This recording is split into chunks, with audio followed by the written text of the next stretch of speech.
So, my name is Claire Speed, and on behalf of the Glenn Gould Foundation, I'd like to welcome you to Day 4 of the Promise of Music Forum. The Glenn Gould Foundation exists to extend Canadian and international awareness of the spirit and legacy of revolutionary and enormously talented Canadian pianist Glenn Gould by celebrating innovation and excellence, promoting creativity, encouraging cultural diplomacy, and introducing programs that demonstrate the power of music and the arts to transform lives. The Promise of Music is one of those programs. This first ever World Congress on the Social Impact of Music that began 3 days ago showcases the most inspiring examples of music for social action initiatives that have not only developed world-class musicians, but have altered the trajectory of young people's lives. The seasoned leaders and program founders you're about to hear from promise to give you a toolbox of ideas and practical advice on everything from securing funding and building partnerships to creating lasting long-term engagement. Whether you're an educator, community advocate, or artist, this roundtable will provide tips for how to launch a music or music education social action initiative in your community. And now I'd like to introduce you to the hosts and moderators of today's session. Now, I had planned to read their bios because there's so many details and so many accolades, I didn't want to leave anything out. But when I told Eric Booth and Tricia Tunstall that I was going to do that, they said, reduce, reduce, reduce. So I am going to honor their humble request, and I'll say just a few words about each, and then I'm going to plug 2 of their books and encourage you right now to sign up for their newsletter called The Ensemble. I hope you'll all subscribe to that. Tricia Tunstall is an award-winning author, music educator, and international advocate for social impact and youth empowerment through music education. She continues to maintain a piano studio in New Jersey despite a demanding schedule. Eric Booth, in 2015, was given his nation's highest award in arts education and was named one of the 25 most influential people in the arts in the US. He began as a Broadway actor, became a businessman, and has authored 8 books. The most recent is Making Change, Teaching Artists and Their Role in Shaping a Better World. Now, I ordered 3 copies of this book when I heard that it was out. I read it, and I've given each of my copies away. So Eric has kindly just lent me this book, but if you're interested in it, and if you're a teaching artist, I highly, highly recommend it. The other book I wanted to share is, I think it's the Bible for social change through music.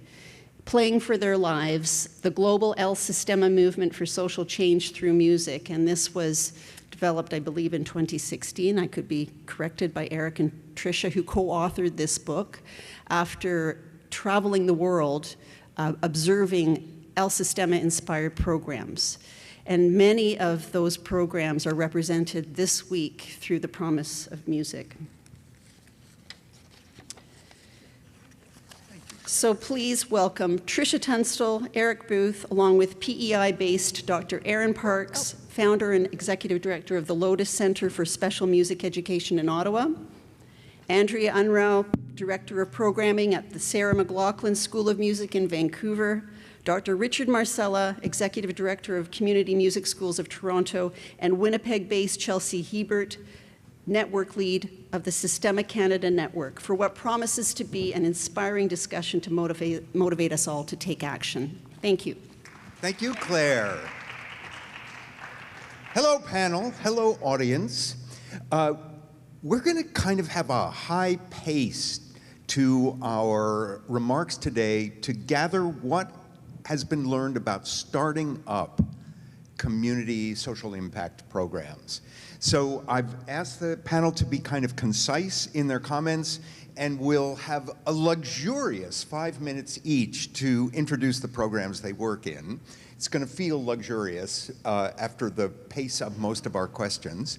But if we can start with just a quick rundown, our group here, of self-introductions, adding 1 sentence about a statement of the way you personally have been involved in a startup. And I'll go first. I'm Eric Booth. Claire already said way too much about me. And through my work with Music for Social Impact programs around the world, I've been involved in startups on 5 continents. Hi, I'm Tricia Tunstall, and as Claire mentioned, I'm a writer, a music educator, write about programs for social change across the world.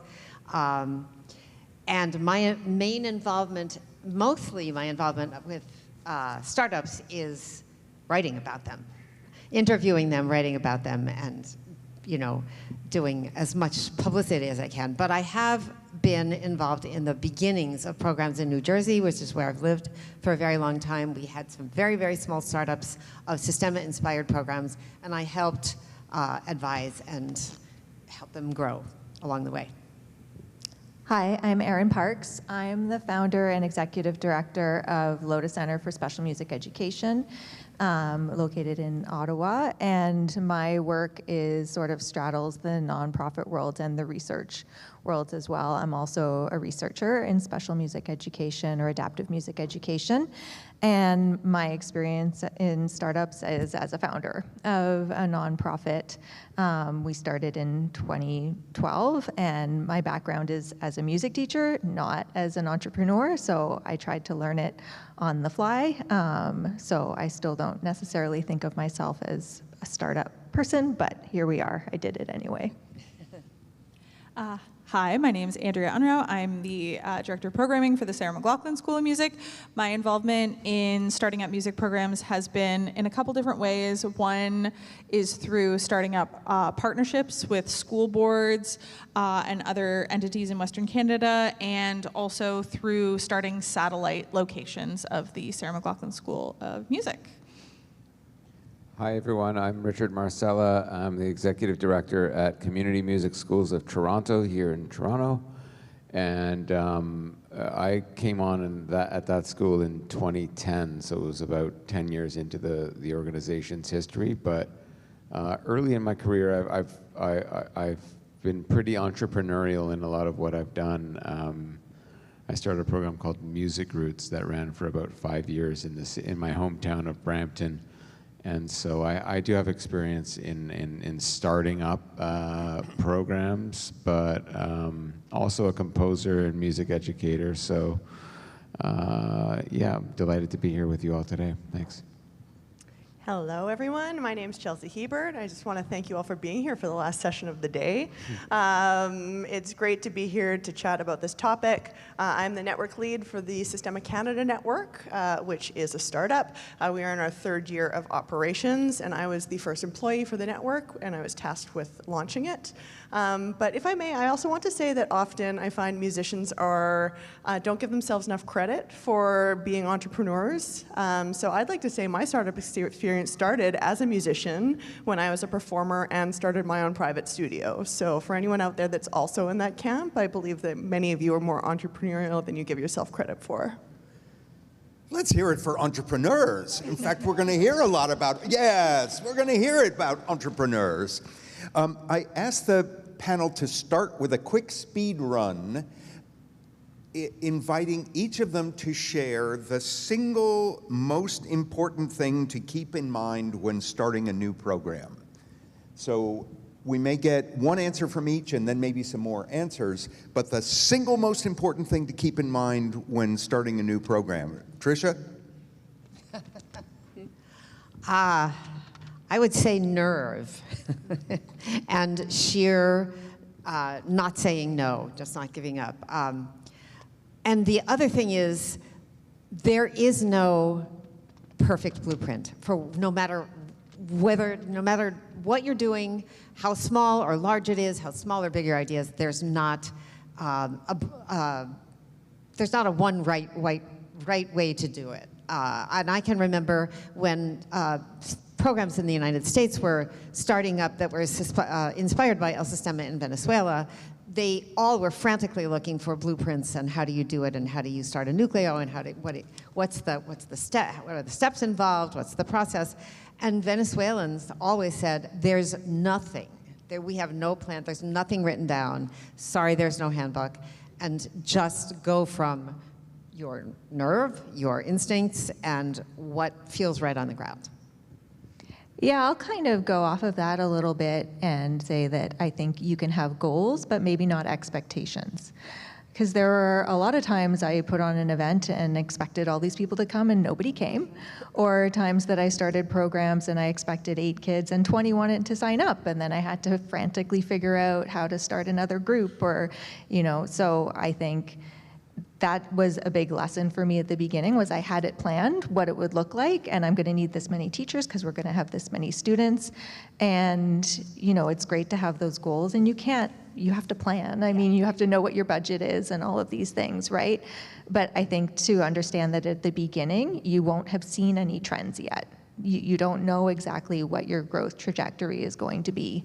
So when you go into it, you have to be very open to just discovering what it looks like. It's funny, I want to change my whole answer, based on what everyone's saying, but I know we'll get to different things. The thing I wanted to mention was find allies where you can. I think often we want to start programs because we have really cool and creative ideas, but to remember that all the other people in this space are also interesting creatives, and find out who your allies are and what they care about and how you can work together. Yeah, I guess building off of that, I'd say, why are you doing it? That's kind of how I took that question. Get down to the core of why you're doing it, who you're doing it for. Just really being hyper aware of that, and then always thinking about sustainability. I think so often, and I'm guilty of this myself, I mentioned starting a program and running it for 5 years. It's no longer running. So I'm guilty of that myself, and I'm not proud of it. But I think just having vision for something that can live beyond what the initial thing was, to keep it going. If it's meant to live on, actually, I could question that too. That some things should probably just stop. Anyway, I'm going to stop talking now. Yeah. And I'll just echo where Richard started, is for me, you just have to know your why and understand your why, your purpose, why you're doing what you're doing. If you want to be businessy, know your value proposition, because the how is very terrifying and discouraging, and it always has to come back to that mission. So know your why. Nice. I would add one piece of perspective, which is there are so many music for social impact programs, community music programs around the world. I asked AI how many there were, and I got back a really long answer about trying to define what a community music program is, and based on its different definitions and my promptings, it finally concluded there are at least 1 million community music programs around the world, and that's still excluding some categories like choirs and some neighborhood events. So it's an enormous terrain we're looking at, and mostly it has sprung up organically. Often one heroic individual catalyzed potential out of the passion we heard is necessary to do it.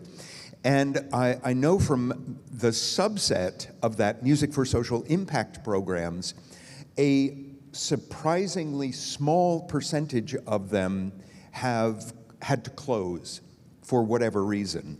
Compared to the usual entrepreneurial closure rate, which is quite high for businesses that start, this field has a much higher sustainability rate than most of the Music for Social, the entrepreneurial businesses in the world. This is the moment when we indulge in the luxury of 5 minutes apiece to introduce programs that deserve 25 minutes each of introduction, but we wanted to give you a feel for the quality and depth of the work our panel is sharing.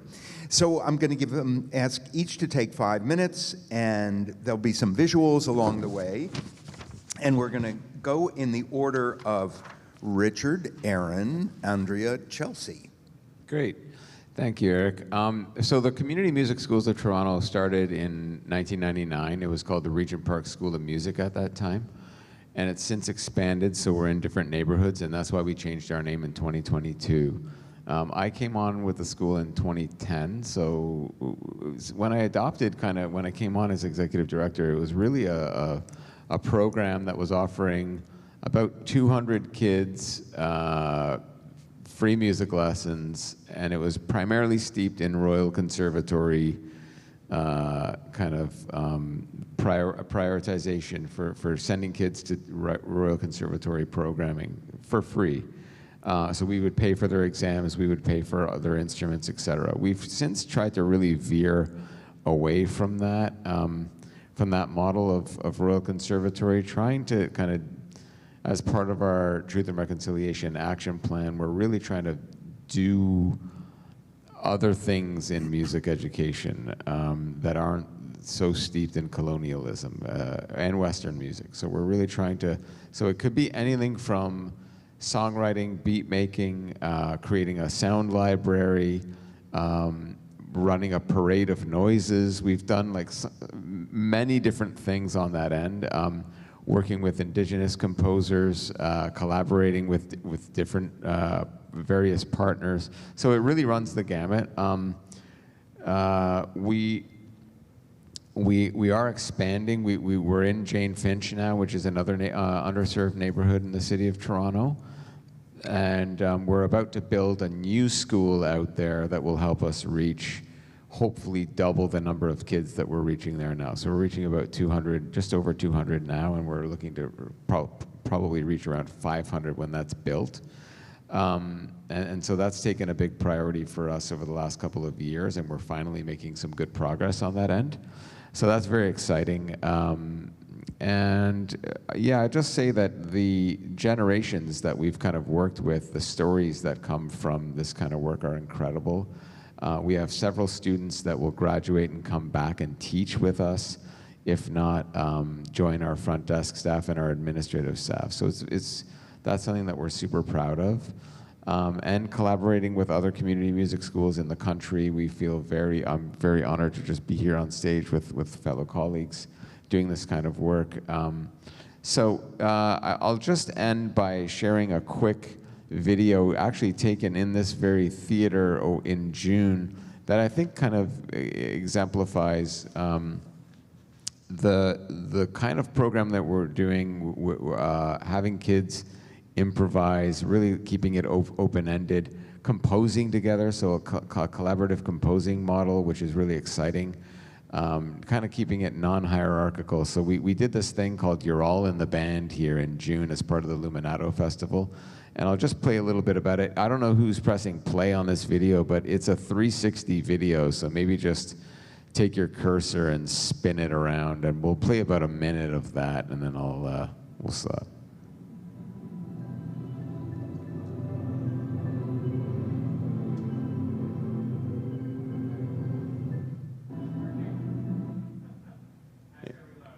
Yeah, it's okay.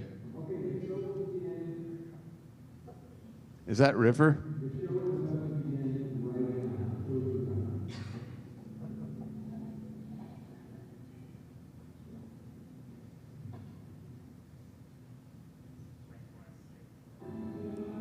Yeah, that's good.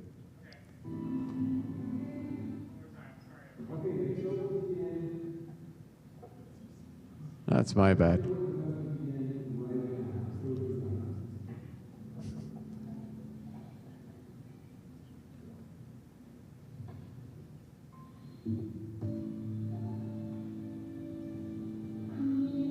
Oh, you can fast forward it. Sorry again.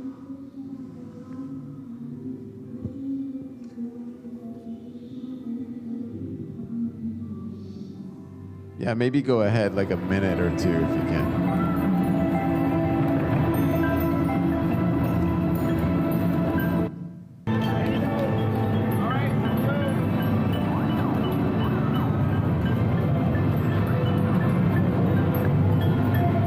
So we had students on the upper deck of this, in the balcony, and kind of immersed throughout the space as well. You can sort of see that it's a very just open-ended, exploratory kind of model, free form. with prompts on this screen that would just say kind of drone on various notes. So even if you were able to just play one note, that's what we were kind of going for, a very inclusive model. It was about, I think, 300, just under 300 students that participated in the end. We wanted our whole student body of 875, but you know, it's a work in progress. What it taught us, I'll just end with this, what it taught us is that if you model this kind of approach in music education, the whole team did come along with us, and the students were very pleased in the end, and it lasted about 45 minutes. It wasn't too long an experience. That was the one criticism that we got, is that people wanted it to be longer, but you know what? 1 year at a time. We're thrilled that everyone went home with their parent or guardian and nobody got hurt. But yeah, we're really happy with that result in terms of doing something just a little different. So yeah, thanks. Thanks, Richard. Erin. So like I said, I'm the executive director of Lotus Center. Our mission is very broadly to provide access to music engagement for the neurodiverse and disability communities. So our school is a little bit different in that way, in that we're very focused. Our student body is entirely people with disabilities. And also unique in that we take a sort of four-pillared approach to creating this access. So we do have what we call direct service programs. So like we have a main location in the west end of Ottawa, and we have 3 satellite locations in the central Ottawa, east and south, to try to remove geographic barriers. But we also do a lot of outreach.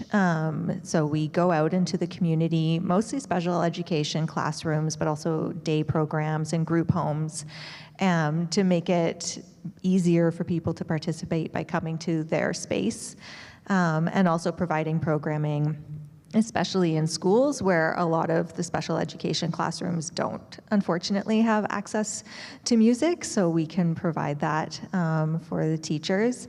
And I should say, too, as part of our direct service programs, we do have a lot of private lessons, but also group. We have a rock band, and we don't call it a choir, we call it a singing collective because it doesn't look anything like a choir. But also a lot of camps. Our camps are really popular because there are so few opportunities. Like we might open registration at 9 a.m. and by 9:15 the entire summer is full with wait lists. So it just sort of speaks to the need for these services.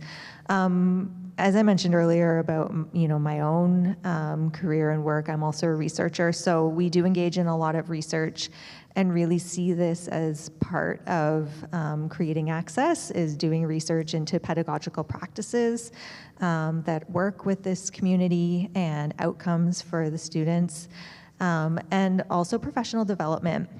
So we do have a professional development institute that's completely online, and my doctoral research was on training studio music teachers to work with students with autism. So it's something I'm very passionate about, but I really think that's the most important piece to building capacity. There's only so much we can do within our 4 walls, but every teacher we train, it's exponential, right? They go on and teach so many students, and so we now are reaching about 1,500 educators a year in our professional development, and with our outreach, we see about 1,500 students a year, and that far outweighs our private music lessons. It's like 185 students a week. But yeah, our programs look quite different because we're really focused primarily on relationships. So we spend a lot of time with our students just rapport building. Not that everybody else is not focused on relationship, because I've been in your programs and I know that you are. But we sort of take an almost therapeutic approach in that sense. We learn a lot from music therapy. We're not music therapists, though we often have to explain that to parents because they think we are music therapy automatically because we do music for this population. But we're sort of in a gray zone in the work that we do. It's very informed that way. So when you walk in, it looks very different from other community music schools, but our goals are the same. It's just a different population. Thank you. Andrea. Hey, everybody. So at the Sarah McLachlan School of Music, we'll get there. So we run programs. Sarah McLachlan, if you're not from Canada, you might not be familiar. There's a recent documentary about the festival she put on. They filmed, if you've seen it, they filmed in our school for 2 days, and we get like 2 shots at the end. I spent months collecting waivers. We can talk about that later. But she, after that festival, in response to programs being cut in schools all over the country, wanted to found a program to make sure that music education wasn't only reserved for the children of the rich. And so she founded a program in Vancouver, and now we also have satellite programs operating in New Westminster, BC, one of the suburbs, and then in Edmonton, Alberta. The program started with about 65 kids in a piano program, guitar program, percussion and drumming, and a choir, and now we serve about 1,200 kids in our after-school programming across the 3 sites, plus around 800 to 1,000 more students through outreach programs at targeted elementary schools through our partnerships with the schools. There's no cost to participate. We have transportation programs from the local elementary schools. We have a food and nutrition program. All of these things sort of slowly built over the years. They're all, they didn't all kind of come in at once. I actually started there through my background, which before I moved out to Vancouver, I worked as a research coordinator for Laurel Trainer at the McMaster Institute for Music in the Mind. She's speaking tomorrow. I'm really excited for her talks. And so we were looking at all the benefits of music education, which obviously everyone's been talking about all week at this Congress. And so the personal, social, cognitive, learning, reading, all these different benefits that accrue to kids. And I, because of my background in music performance and music education, thought I really want to be involved in this in a way that, like Sarah had said, wasn't just reserved for the kids of people who could afford it. Anyway, there's a little video that will, that is about some of the things that we do at the school, and then you get to hear a little bit from the real startup founder, Sarah herself.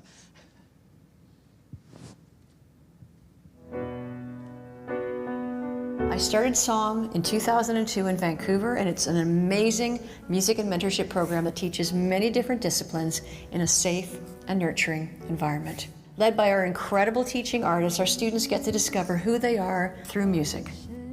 My first day at SOM, I felt a little nervous, and then I came to my class and I realized this was such a great environment. The instruments are just way better than my regular schooling. I went to SOM in the 6th grade, and when I was in the 6th grade, that's when bullying started for me, and that's what caused me to hide myself. I couldn't really perform because of the opportunities presented to me. I definitely grew as a person, and I could look at myself in the mirror and feel like I'm proud of what I've done. SOM is kind of like my safe place and a second home to me. So whenever I'm done school, I just look forward to coming here. SOM made me feel like it was okay to be myself.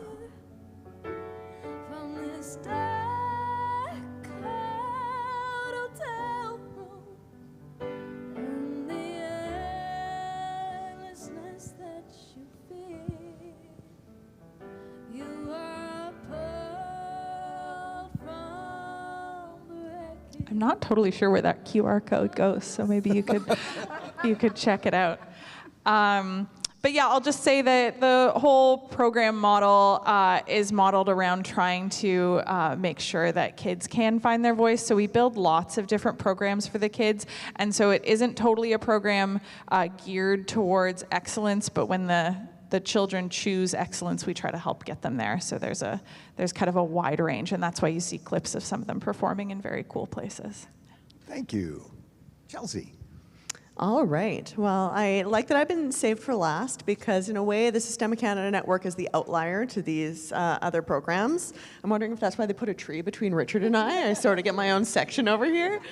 So unlike these other incredible programs that are direct delivery to students, we are a member service organization, and so we support the members, and our member programs are direct delivery programs. So I see, well, most of our members in the audience here, but also I trust you've attended other sessions and you're familiar by this point in the Congress about LSystem-inspired programming. So the Systemic Canada Network was created to support, enrich, and accelerate the work of LSystem-inspired programs across Canada. But I wanted to spend the majority of my 5 minutes telling our origin story because it's quite special. And again, our members know it, but I hope you're all ready for story time, and I like this plush chair that sets us up, so settle in. What also makes us unique, and why I like to tell anyone who doesn't know the story, the origin of the network, is because I am not the founder of the Systemic Canada Network. As I mentioned in my introduction, I am the first employee of the network, because the network was truly, genuinely created by its membership and by a need in the country. So we're this beautiful silver lining that actually came out of the COVID-19 pandemic. At the time, just a quick insight into my background, I've spent most of my career working in Systema-inspired programming. I was a teaching artist and center director in Systema New Brunswick. Then I became the manager of Systema Winnipeg, which is home for me, and now I'm the network lead of the Systema Canada Network. So when the world shut down, I was actually working in Winnipeg with Systema Winnipeg. Of course, we work with students, typically after school, and then we couldn't do that anymore. So we just all started panicking, reaching out to one another, saying, what are you doing, what are you doing? Someone sent a Zoom link for the first time. None of us had used Zoom before, and we hopped on this call and started to connect and find out what we were doing, how we could continue to serve community, how we could continue to engage students during this incredibly challenging time. And so during that time is when one of our founding donors stepped in and said, hey everyone, this seems to be a really important thing that maybe should exist not only when you're in crisis. And so that inspired a research phase. And so our founding donor put up some funds that allowed for a research phase, which engaged the entire membership before they were even members. So engaged the communities, had small groups, collected data about the sector, where they're at, and basically made a case for support as to whether or not there should be a network. That's an important detail because more than a decade ago was the first attempt at creating a Systemic Canada network, and it did not move ahead for a variety of reasons. So this was already a second attempt, and that's why I was approached with much care and from a data standpoint. We'll see if we can go forward. And so after that research phase, everyone said, yes, let's try this out. And then they moved into a design phase. And that was very extensive to figure out exactly how this organization could and should be structured. So that was also very intentional, which then led to the launch phase in 2022. And so that is when I was brought on as the first employee. So again, all of this work was done by the community to establish the need of the organization and create the organization. Then I was brought on as the network lead. And for the past 3 years, we just completed our 3-year pilot to build the brand and create the strategic plan, engage our membership. We do a whole swack of stuff and things. We do a commission project every year. We connect with our membership every 6 weeks. We bring people together across the country in person and virtually, et cetera, et cetera. But now we're in the stage when we're looking for long-term sustainability because we've come out of that pilot. It's been established that this is something Canada does want. And so now we're in the process of moving forward and setting us up for long-term success. Thank you. That was great. Thanks. And interesting that your program is different from these others in that you are a membership program, a program of programs. So I'm wondering what is different about staying in touch with your community? How do you think about who your community is? It's not children, it's not parents, it's your community is a network of programs. So what's your highest priority in serving those programs and staying in touch with those programs? So I guess we put everything we do into these 3 categories of pillars, Right. which is support. That's more of direct delivery. How can we support the boots on the ground, teaching artists, impacting students, direct programs, and then enrich. How can we raise all the boats, provide resources that everybody can use, again, a commission project, things like that. And then accelerate is the category for basically moving the sector forward. How can we collect data? How can we collect reports? How can we work together to move the sector and accelerate our work together? So, but going to the first half of that question, how do we define community? I don't think it's different than what anyone else does. I think community is community, and everybody our program reaches. We want to make sure that we're connecting and engaging the people we're directly working with, the people that care about what we're doing, and the people we're indirectly working with. Beautiful. A question, we have a mix here of some people who've been in startups and some who've run the organization that had a startup, and you know people through startups. Can you imagine something you wish someone had told you right at the startup phase, or something the founder probably wished she or he had been told at the startup phase? We don't have to follow our established order here. Who's got something that pops to mind? I'll go first.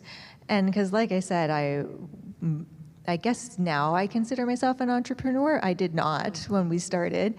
I didn't know what I was doing at all. And I think we have probably a different model, I know, than Sarah McLachlan School and CMST and probably Systema Canada as well, in that we're sort of a mix between a social enterprise and free programming.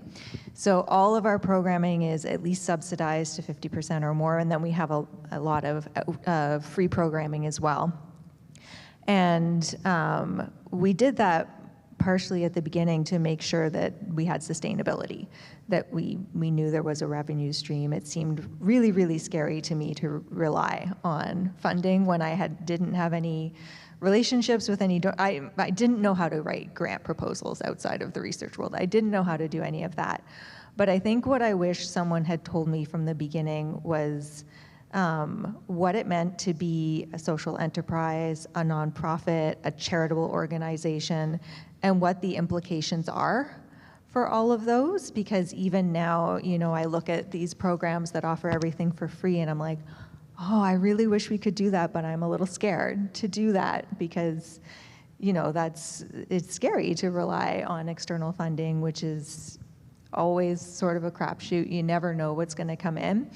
But I'm inspired by that and kind of wish from the beginning I'd had someone to mentor me and, you know, this is how you could do that. And, you know, we weren't a charitable organization at first, we were a nonprofit, but we couldn't apply for all the grants. So we eventually became a charity so that we could apply for all these grants. And it was a long process and it's ongoing. But, you know, it took me a lot of time to figure that out, knowing nothing. And I wish I'd had someone to sort of give me direction with that model from the start. Take note, get a wise mentor when you're starting up. Others? If I might really quickly just on that, some of our graduate students who have graduated from our program have gone on to run kind of social enterprises of their own, and I've really taken it to heart to try to make time for them and mentor them in whatever way I can to share.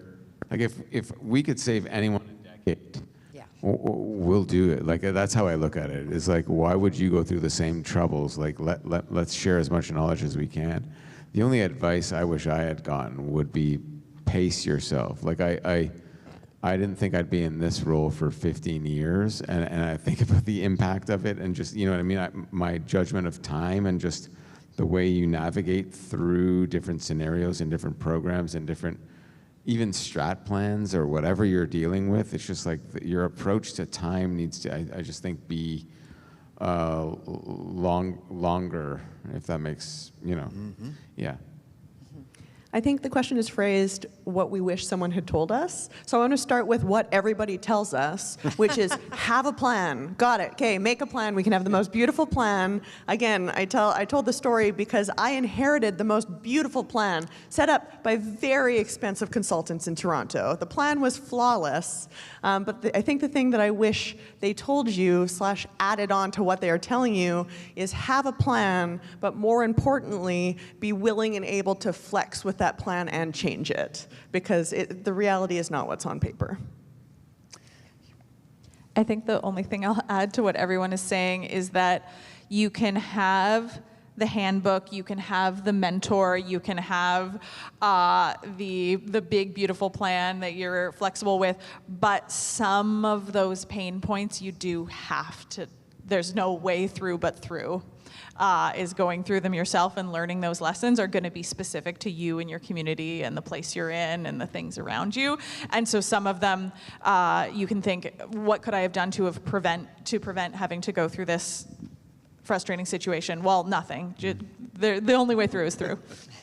Do you have a thought there? Yeah, just to sort of narrow down to one specific thing about planning or starting, which is fundraising. I would love to hear, you were talking about how you were conflicted about being a pay for services model or a fundraising model. Fundraising is always the scariest part, I think, of any startup or any continuing organization.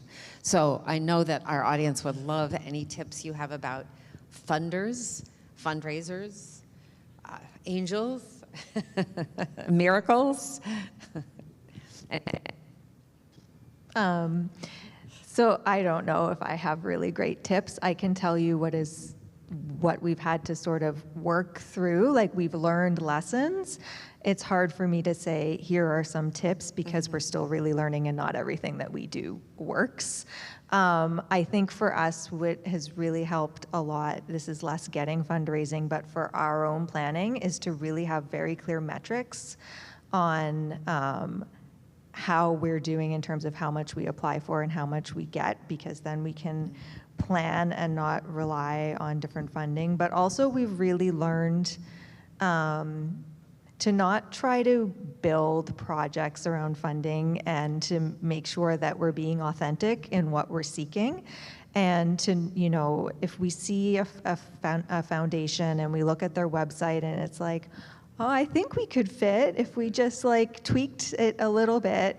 No, we don't do that anymore. If it's not a great fit, we don't want to be beholden to an organization that is not really supportive of exactly what we're doing. So we've really focused more on building relationships with foundations or funding bodies that really buy into what we do. And that is hard. It takes time. That just takes a while to build up those relationships. For us, I know we apply for 40 or 50 grants a year. It's very intense writing so many grant proposals and all the reporting that goes with it. But even with that, we only make a few real relationships a year, where we find a new funder that is okay, they get us, we get them, this is a good fit, this is going to be long-term, they're going to support us, and hopefully we'll go from project funding to operating funding, which is what we all really want, because it's really hard to rely on just doing a project year after year that you think is going to fit. So it's great to get to that operating funding stage, but that takes some time. But yeah, I think authenticity is the most important thing we've learned. It just feels so much better when you're being authentic in working with funders. The money thing is always really difficult, I find, and so you really want to be authentic in that work. I think those are two great pieces of advice, to be authentic, not to change your priorities to fit your funders' priorities. And the second one that you mentioned in the beginning, but I don't want to lose it, is that you keep metrics about who you've applied to, how many, and which ones were granted, and so you kind of have a track record for yourself.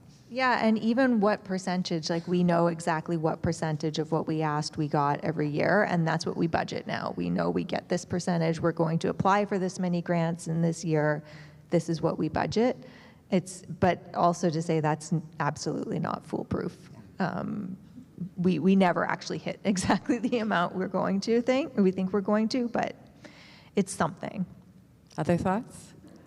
Oh, so many. This could just be a session on its own, right? Yeah. I'll try to stick to 2 thoughts, and one is advice that I'm going to pay forward. It's much easier said than done, but I'm sitting in the chair with the microphone, so now I get to say it, which is, if you can approach your fundraising with an approach of meeting a funder's need and without desperation.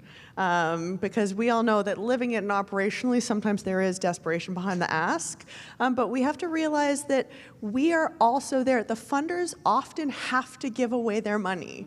So really, like, that is their purpose for many foundations and people who are looking for assorted tax breaks, is that you're basically pitching to them why them giving your money is the best use of their money, right? So it's not about, oh, please, please, won't you consider? They're already a funder. They've already considered. The purpose is for them to fund something that aligns with their values. So instead, it's just a relationship talk about how you are the best alignment for their money. And that just goes back to what Erin said, is if you approach it in that way, you're not chasing a funder who's a bad fit for you. So if you're very, again, centered in your mission and know what you're asking for and believe in what your program, if you're pitching that, then it's much more of a conversation than a desperate ask. Yeah. So I think that's the one. And then the other one that's just in terms of practical resourcing is that I know fundraising is scary, and I went into it for the first time scared, but the size of the ask isn't actually correlated to how scary it is, right? Making an ask is scary, so you might as well make a large ask once than make 1,000 small asks, because it's much more effective. Your description of a good relationship toward asking for funding reminds me of the old actor's adage from my years as a young actor, which was that the best attitude you can bring into an audition is, look, I know you have a problem, and I am so your answer to your casting problem. And that by flipping the script, you end up with a connection of a different kind instead of a please give me the role, please give me the money. One thing I heard of a couple, and I want to reinforce for our potential startups here, is the significance of partnership thinking. And in fact, I want to ask a question about partnering with our other organizations, partnering with colleagues. It's an under-recognized, essential part of our work. And one of the features of it is think of funders as your partners. If you think of them as the bank, it's a whole lot harder to have a relationship that grows and where you get good guidance from the funder than if you actually think of it as a partnership to achieve a shared goal. So I wonder if each of you might have some thoughts about the partnerships in your work and how you cultivate them and keep them fresh. With funders? Funders and. Yeah. Okay. Well, I mean, it's an art form that I think when we get into collaboration and what makes it tick, and over long periods of time, like we do have a funder who's funded us for over 10 years, and that relationship has evolved over the 10 years we've done. We brought the Sun Ra Orchestra to the Daniel Spectrum, and I just thought, where do we go from here? This is amazing. Like, I can retire.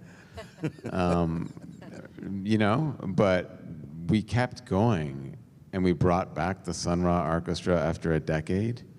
So that's where you go from there. You just bring them back. The cycle. Just do it again. No, but we've done so much with them, and they've become so much more than a partner. They've become really than a donor. They have become what you're saying. So that just triggered that. I think so. And also, I'll quote Pierre Vachon, who's in the crowd with us tonight. This stuck with me when you said it, is the idea that some partnerships don't last forever and you shouldn't force it. And I really like that, Pierre, when you said that, because it it made me feel less guilty, because I'm the type of guy that's not like you. I will take 10 years to try to make it work, and it's just like you're wasting your time if it's not gelling, if it's not really popping. Why do it? So yeah. One of the things that this made me think about was the value of in-kind partnerships. So often you can end up with a situation, this is kind of what I was talking about with allies, is sometimes the funders, the different people that come, the different people you meet, they're very interested in what you're doing, but there's not like total alignment, but sometimes you can figure out something that they're doing and then something that they want and something you're doing and something you want. So an example of this for us was a partnership with the Canucks for Kids Foundation. They run a big wide organization across British Columbia called the Canucks Autism Network. And so they came to us to hire music teachers, or to maybe ask if they could use our space for a music program that was like an introduction to music for kids with autism. And so they run lots of programs that are either free or almost free, and it wasn't like totally quite a fit until we stumbled upon the idea of them working as support workers in classes where students needed more support, and then us being able to provide the teachers the space and the instruments for their particular programs. So now we actually run 2 days of programming a week, one that is run by us with their support for us for free, one that is their program with our music teachers and instruments and space to them for free. And so that can just be like a lovely way of building partnerships, and you can write out all the grants you want for the in-kind amount, but everyone's getting a little bit of what they need. Mm-hmm. I think to touch on a different type of partnership, we work, especially in our outreach, with like 30 plus partners a year. Like I said, like day programs and special education classes. And I think similar to your Canucks for Kids program, it really helps us to get to know the community, because they know their community so well, and knowing your community is so key. But I think it's sometimes difficult, unless you're doing all kinds of focus groups and everything like that, to make sure you're talking to the people that can give you the right information about your community and what they need. And so for us, for example, if we want to know more about what group home participants need, like what are they lacking, what are they missing, the best place to go is to a group home and work with those people and talk with their director and get information. And then we know what we can provide, and we can develop a program that we maybe didn't know needed to be developed, but now we do, because we created that partnership. And actually a lot of our programs have come from that place of just connecting and finding out, oh, they need this program, so let's do that. Actually, probably almost everything we do has come from there. So partnerships can be super, super valuable in that way too. May I make a bold statement? Yeah. Just because I feel very strongly about it, and I don't want to come across as too dramatic, but I feel very strongly that partnering is going to be the key to unlocking capacity in the sector, because as we've established, resourcing, it's a nightmare, et cetera, and there's just not enough resources to go around for us to all be experts in every subsector. So I think to find the right partners who are the experts allows us to all leverage what we can offer in those partnerships. And I say that with one of my partners sitting on the stage. So we've recently worked with Erin in the Lotus Center, right? So we want to make sure that teaching artists have the resources they need for neurodiverse classrooms. I'm not a neuroscientist, Erin is. So we call the Lotus Center, and we're able to leverage what they do, their mission, their delivery, with ours, and then together we get to move that forward. And then linking that together with the funding where we started is the funder has the cash, and we have the ability to provide the operations that they are trying to do. They do not have the ability to do that, we do. So to find those partnerships And the other just little sprinkle I wanted to add in here is that I find it hilarious. In my job description, there's a line that says the skill set that is required for this position is partnership brokering, which again comes from this design firm that set up the network, but it's a real term with research behind it. And behind that is the idea that I don't actually need to know anything. I don't need to be an expert in anything. My job is to be able to find the experts and pair them together so that we can deliver together. I just want to clarify, I'm not a neuroscientist. I don't want anybody to think that. But I No, bet I'm not. you know neuroscientists that you partner with. Okay, yes, I probably do know some, but I am not one. I want to, these are all really interesting comments on the view of partnership, the model of partnership as sort of complementary but different needs, finding each other and finding a lot of synergy in that. I want to just put in, from my own experience, a brief plug for like programs partnering together. As I mentioned in my intro, I was helpful and basically present for the birth of 6 different little Systema-inspired programs in New Jersey. They were all sort of an hour and a half or 2 hours apart in the state. They were all doing exactly the same thing. They all had exactly the same needs: money, experienced teaching artists, relationships with the community, everything. So the needs were similar, but we had the idea of melding them into an alliance, which had a robust run until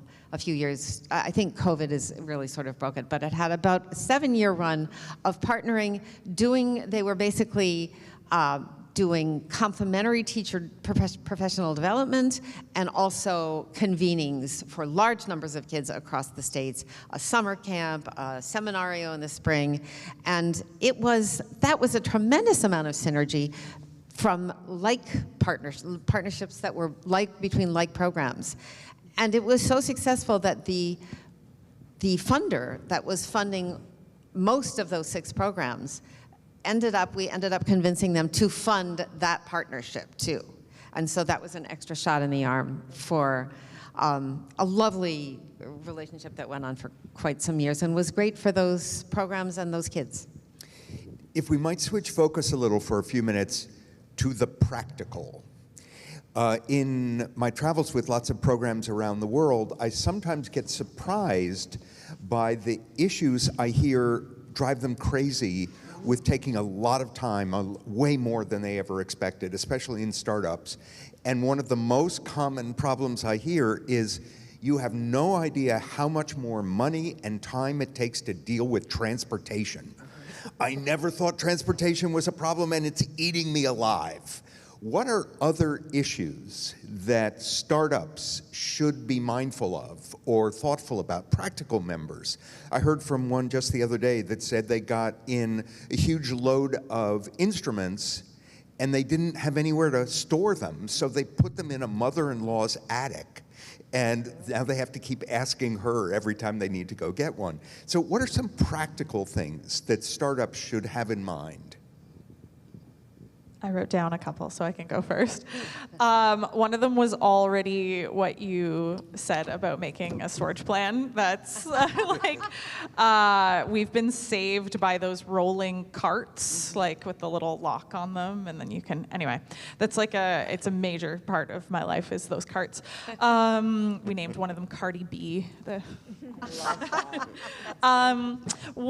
of the things I wanted to say were about things you might think are great, but you need the capacity to deal with them. One is donations, so donations of instruments and music books and things like that especially.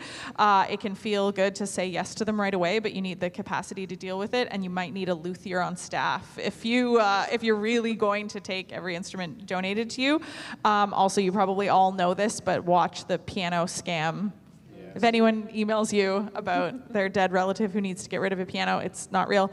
Well, I suppose occasionally it could be, but if they just want you to pay to move and tune it, then it's a scam. Volunteers was the same thing. It can sometimes feel good if you have a whole bunch of people willing to volunteer, but volunteer management is a real job and needs somebody's capacity.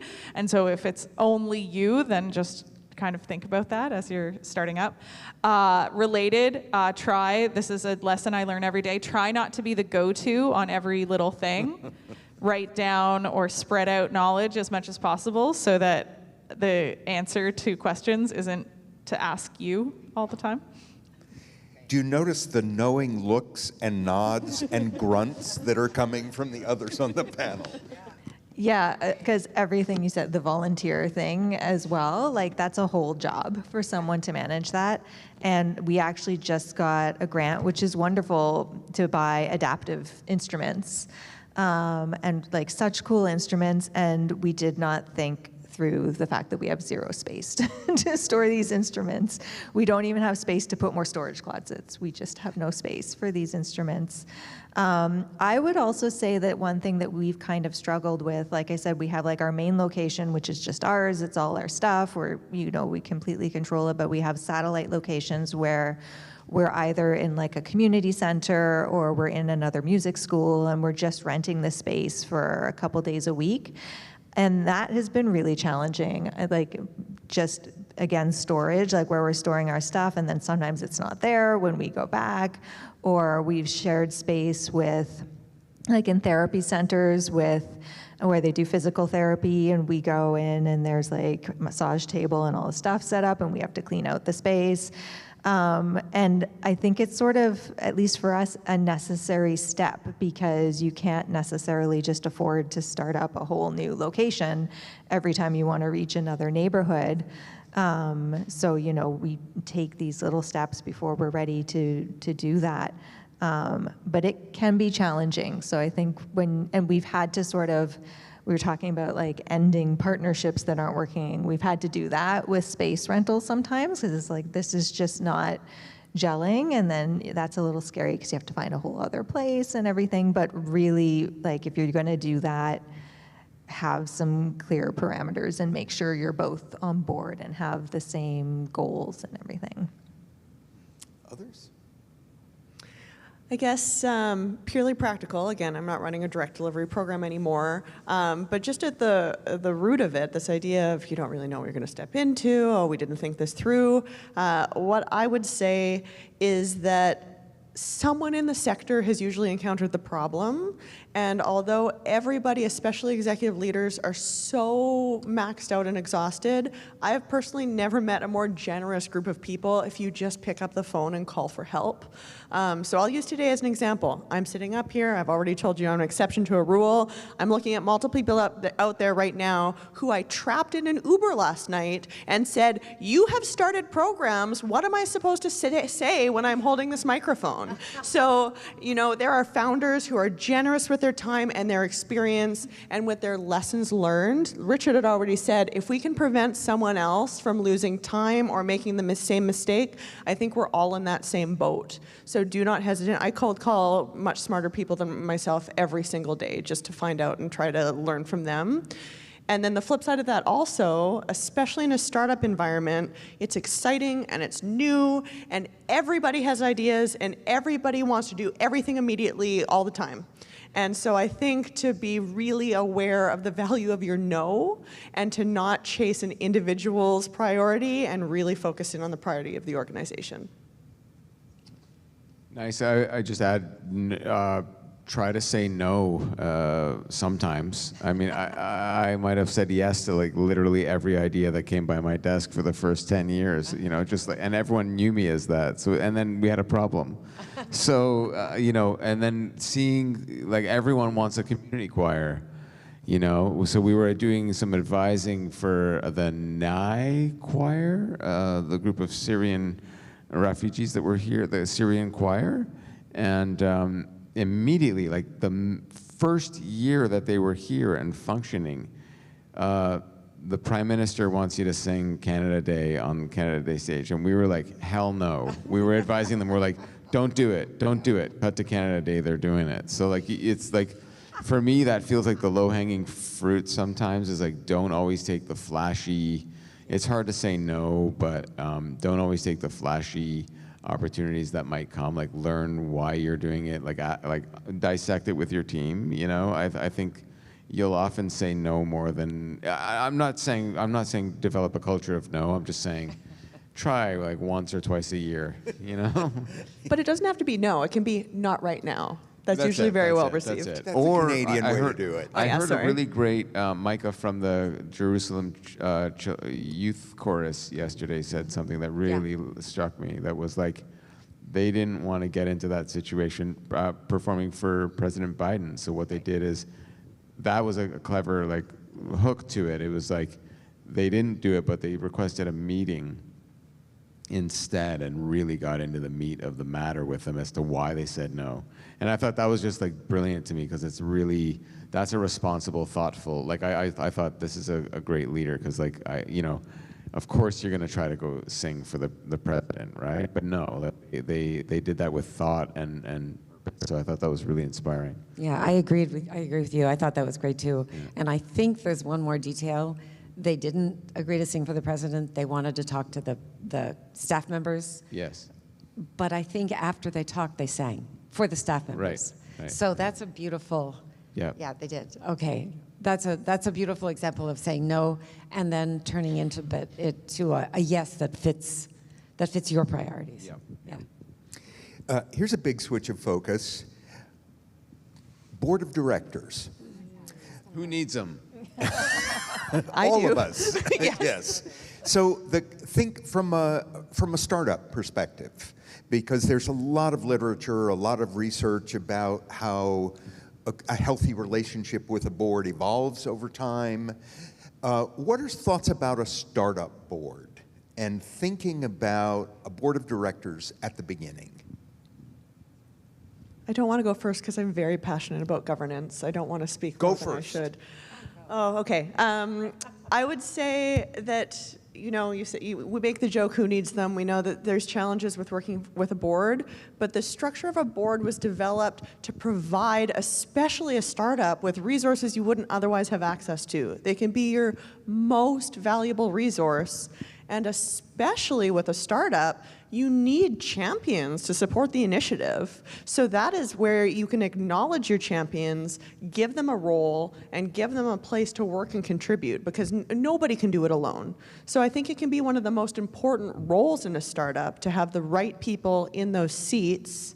But then also going back to Erin's story earlier, it can be very overwhelming, governance and organizational structures. Most of us are artists. We don't know what that is. We don't know how to structure that.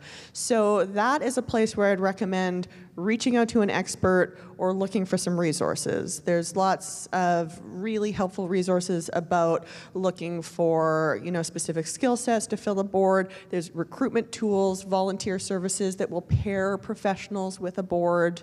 So I think it's worth being very intentional about. But at the same time, we talk about saying no and knowing roles. It can be really important to draw the right boundaries from day one and clarifying the director role versus staff role if you do have staff right away. Yeah, boy, that's one I hear all the time, that board of directors, they're very nice people, but they're killing me. That they're asking so much of me and I need to respond to every request they have. I can't do my job because I'm tending to the board. Very common error. And so I'll just add that my favorite reference, I don't know if anyone's familiar with the name Joan Gary. She runs a program called the Nonprofit Leadership Lab, and her analogy is that executive operational management and a board of directors should operate like a twin-engine jet. We both have very unique roles that together fly the plane, but we should not be, interfering with the other one. We have to work together.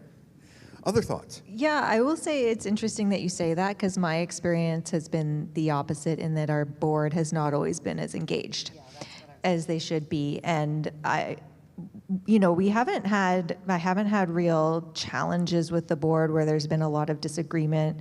There were a couple of sticky years, but mostly we've had really wonderful board members. And I do think at the beginning, to your point, Chelsea, it's really important to have somebody who has some experience in strategic management, nonprofit financial management, things like that, is expertise I didn't have. It's important to have that. But along the way, and even now, I wish the board gave more guidance than I'm getting, and I know that's not the problem that a lot of people have, but I have really struggled with creating a culture at Lotus Center where there is more of a partnership and the board is really engaged. And I think different organizations have different cultures around board, board functions. And once you get into a culture, it's hard to change because the board overlaps, right? A couple people leave, but then new people come in, but then the old people are still there. And unless someone comes in that's like really motivated and engaged, it just continues to be. And I kind of felt like in board meetings, I would go in, and again, this might seem like not a bad problem to have, but everything I said, they were like, okay, Erin, that sounds great. And I was like, I don't know what I'm doing, guys. Like, you should, you should say something. So that can be, an issue as well.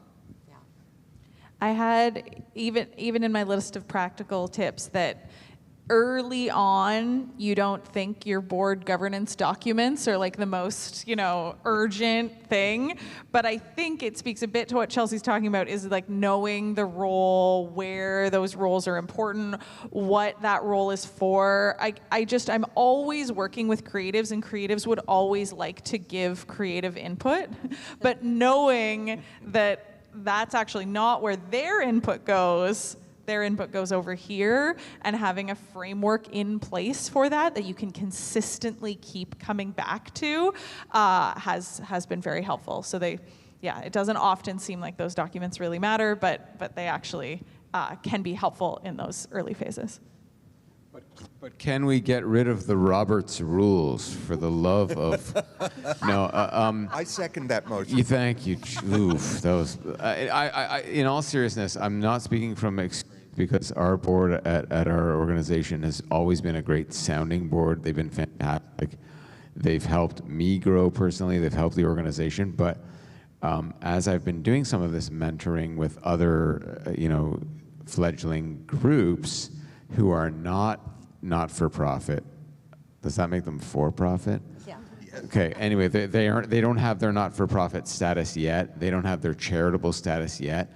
And it got me thinking, like, in 2025, do you need, is this the only way? Like, Erin, when you said we didn't have our charitable status yet, so we weren't eligible for the grants, it's like we are in this system, and it's just the only way to go. And it had me questioning. It's like, I don't want to go on a rant, but it's like half the buildings in Toronto are empty. You could run a program guerrilla style. Do you need charitable status to do? I'm just saying, question. That's the thing. Like, for me, is like, go slow, figure it out, but don't jump into the model that we've all jumped into, because I don't know if in 2025 it's the best. Yeah. Like, there might be a better way there. It's like if someone asks you, should I go to university? I don't know in 2025. There may be a few academics in the room. Plug your ears, but I'm just saying there might be a different way to getting to the thing. That's all. Really interesting. We have a couple of minutes here when we might take any questions from the audience. I don't know if there's something burning, some follow-up question, some area we haven't been to at all. This is a moment to get it answered by an august group panel. Raise a hand if you've got one. Yes, holler it out loud. There's a mic coming. There's a mic on the way, yeah. Oh, No, they're bringing a mic. Yeah. Hello. Oh, great. I'm a very pragmatic person, and I didn't get to hear yet how you sat down and developed the structure of your program. So you have your mission, the why, you make your board. Or not. Then how did you decide, how long your program's going to be, how many days a week the kids are going to come, or whatever you're doing. I'm just kind of curious about taking it from those idealistic ideas into the pragmatic, and I know that's a really big question for a short amount of time, but if you could just kind of go through what your process was, maybe a couple of people I'm really curious about that. Go ahead. I love this question. I spend a long time on it. When I came into leadership at the Sarah McLachlan School, I was tasked with sort of redoing this whole model. So that included the sort of what you're talking about, like the more esoteric, like how are we going to teach and how are our teachers going to be trained and how are we going to approach the students and doing a new purpose, vision, whatever. But then it was like, how is that actually going to live in the world? And I think it was iterative. So I think it was mostly saying, okay, how much time do we have? How long is a shift of work for a teacher? How long? Like we worked kind of from a few angles and then ran programming with the idea that it was okay to pivot. It was okay to make the class a little longer next year if we needed to, or a little shorter. I also made the problem worse by saying, well, our values involve consulting the students, so we're going to ask the students, and then every year we're going to take their top suggestions and implement them the next year. And so, but with an openness to that iteration and without the idea that, I've let go of the idea that the parents in our program can expect the same thing every year, and that because that's not core to what we're doing. I think that's what it is. It's like identifying what is core to what you're doing and what is one way to accomplish that in a practical schedule, and then being willing to pivot. Other thoughts? Yeah, I think that it also comes down to resources, a lot of it. Like, who is on your staff? What do they do? What are they good at? What are they passionate about? Because finding good teachers is hard. At least I've found it really hard. And so, working from there to an extent, like I already talked about, like talking to the community, but still, like Andrea said, it's very iterative. And even sometimes, like we did a series last year where we did 10 music and movement classes with wheelchair users. And everybody was like, this was so great, but we'd love it in the East End. It's hard to get to the West End. So we hired a teacher, we opened up a class. Literally nobody registered for this class.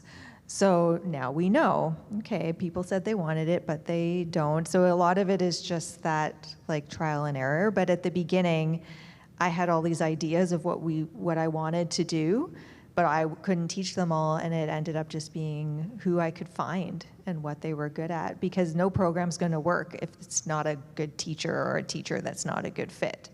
So that sort of has driven everything that we've done, and that's what creates the most success, I think. I guess my only, go ahead. No, My only thought about that is that all of those ideas were wonderful and valid, totally valid. And once you actually have that program, that schedule set up, that structure set up, all of those things in place, and you start your program, and something really, often or sometimes, one of those pieces doesn't work. And so it's really important to not only spend a lot of thought and time in putting together the best structure you possibly can, and then on day one or day two, be really observant and able to pivot about little things or even big things that don't work out, like transportation problems, like snack problems, like little things, like huge things. Nobody shows up. Just as important as having a systematic and smart program design is being able to be really flexible about it and pivot.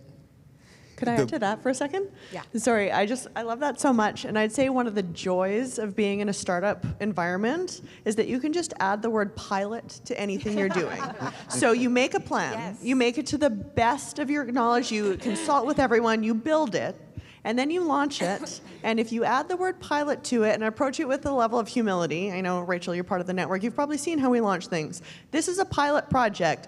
Thank you for signing up and exploring this together with us. And then you build feedback loops and mechanisms all throughout everything you're doing. How is the user experience? How is it impacting budget? And the entire time you're doing it, you're collecting data.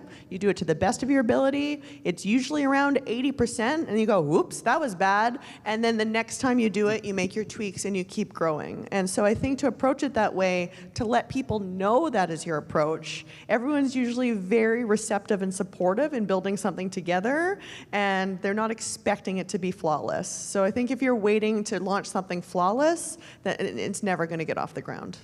Another way of saying the same thing I find in consulting, I often refer to Goldilocks planning.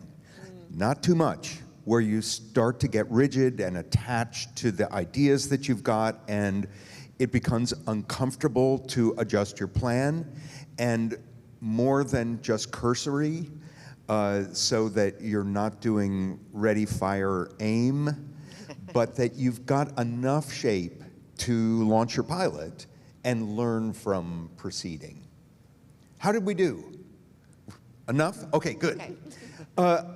Maybe time for one more question if it's burning and this is the opportunity you've been waiting for. All right. Hi. I was just wondering, with like this generation being so social media based, how to get like people involved without kind of using social media and kind of doing like active in-person things. Great question. I still teach 1 day a week, and the first class I had with teens this year, I said, like, can you put your device the level of away that like works for you, where you're not going to think about it for the next 90 minutes? And then my student put up their hand and said, I'm sorry, I'm going to need 20 minutes to go throw it into the sea.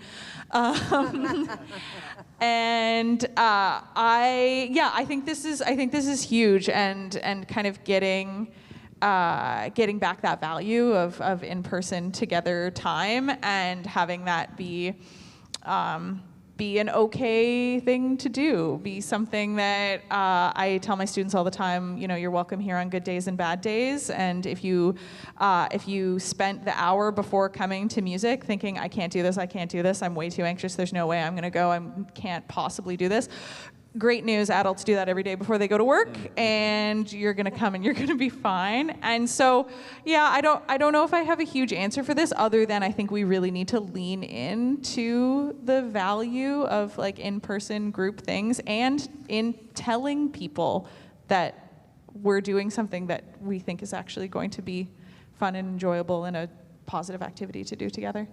Yeah, I just say it's modeling it, right, is as best we can. So just whatever that looks like to you in terms of putting the thing down and having that face-to-face in-person contact. So it's modeling it. Whatever you think the program should look like, I think bringing it to life. And I really appreciate the question, because it is it's on all, of course it's on all of our minds, but how to bring it to life is really the challenge. But I think there's a desire out there, and we're moving back to that. So I really like where that question comes from. Okay, I have a closing question for our panel with 6 minutes to go. What keeps you going when it gets discouraging? What are the pleasures that sustain over time, that keep you going when the going isn't so easy? It's sort of how personal question about recognizing how much it takes to be in a leadership position for a program like a community music program. What keeps you going? I mean, there is a lot that's discouraging along the way, especially in the startup years, because a lot of things, you're trying all kinds of things and they're new and you don't know if they're going to work, and like half the time they don't work at all. I know, and the other thing too is if you're, an executive director, you're doing all the things. at the beginning. You can't afford other staff, really. You're doing everything, and it's such a heavy load to carry because you care so much. I mean, if you founded this organization, it's like your child, you know, and it's really hard to feel like, I don't know if this is working. I don't know if we're, you know, doing what the community needs. And I think for me, I really tried as much as I could to talk to the parents. And every time I talked to a parent and they would tell me how much it meant to them, I was like, okay, that's one person that we really impacted. I don't know about everybody else, but we've done something good, and I would really try to like focus on that. And, you know, anytime my thoughts were spinning, which they did and do a lot, to like very purposefully try to bring it back to that and say, I know we can have an impact because we are on that one person, and it's okay if things go wrong, but you know, it is really hard at the beginning because so many things don't work. But for me, that really grounded me. Mine's kind of similar. Saying not every program works for everyone is sometimes a mantra, but because sometimes one of the discouraging things can be to get that feedback and feel like, oh, should I be pivoting in that direction just because one person said something or one parent said something or one kid said something? But there's a group of people who it's working for. There's a smaller group of people who it's really working for. And like finding those people. And then if you're kind of part of a larger network, being able to share those things. One of our most successful, we have a Discord server. One of our most successful Discord channels is just called Magical Moments. And so we just try to share these little things only within us. So it's things we understand, like, you know, after a year of never saying anything in class, this kid said hi to me today. Right. And put it in, and so everyone understands the meaning of those moments. So yeah, focusing on the people who it's really working for. I'll add to that, which is I believe very much in small wins mentality, which is just to find a win somewhere. There's a win somewhere in your day everywhere. And for me, it's always looping back to the mission of the organization, whatever it is. So I'm the first to say, like, administration is very boring. I spend most of my days in emails and spreadsheets, and if I just look at that, it's very hard to find a win. But if I look at my day as a whole and realized I reached out to this administrator somewhere or provided a resource that supported a teaching artist that in turn actually does support the front lines. At the end of the day, it's supporting the work that is happening on the ground, and that is great. So I'm contributing in my way. It might not feel glamorous or glorious, and it might be very annoying, but at the end of the day, there is a win there. And what I want to add is that also, to Erin's point, being an executive director is incredibly lonely, as is working in a startup environment. It's very unique. So I encourage every leader to make your own. You know, it takes a village to run these programs. It also takes a village to be a leader in these types of programs. And going back to the other leaders being the most generous group of people I know, you know, I believe very strongly in executive coaching, in mentorship. Reach out to somebody who has done it, and they will validate that it is hard and that it can be really brutal. But then they can help you find those wins if you can't. That's great advice. Yeah, the number of times I've had a few people that I confide in because things do get hairy inevitably in the work. So to have a group, a small team that you can really put it all on the table and just say this is what I'm dealing with at the moment, it has been crucial in keeping things going. But it's all about, I think, community. We're building community right here. Like every interaction I kind of see is building community in what we're doing, and the kids. It's like always bringing it back to that. Because if you get hung up on fundraising, budgets, human resource issues, whatever it might be, the stuff that's like super complex and stressful, you could easily just forget why. Like you have to just like get your hands dirty, go into the classroom, like connect with the kids in the hallway, take graduates out for lunch, whatever it is. Like just build that reminder throughout your week, throughout your year of why you do it, and it's all about the kids. So.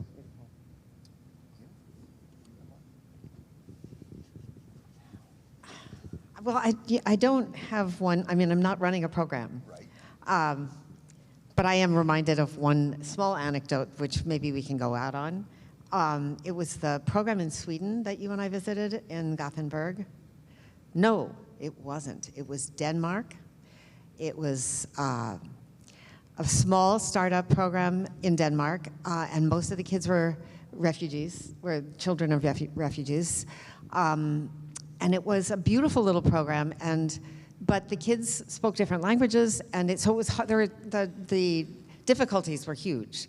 They were dealing in different languages. They were dealing with kids of different ages and kids who have come from extremely stressed situations. There was one kid who came in every day and sat down with his back, turned his chair around and sat down with his back to the other kids. And those teachers let him do it for as long as he needed to do it, and as long as he needed to do it was a year.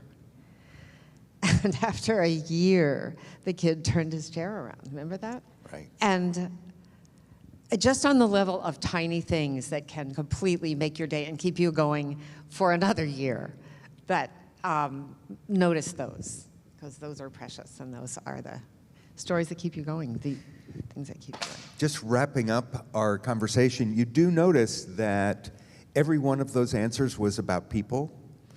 Every one of the answers was finding the people that restore you, refresh you, connect you to source in this work. It's probably a good note to go out on for a group that was gathered to think about starting up programs. And so consider us part of your community if you're considering starting up a program or supporting a program that is starting up, or if you're part of a legacy program that remembers its starting up. Thank you for remembering how hard it is at the beginning and how worth it is at the beginning. Thanks. Thanks for coming.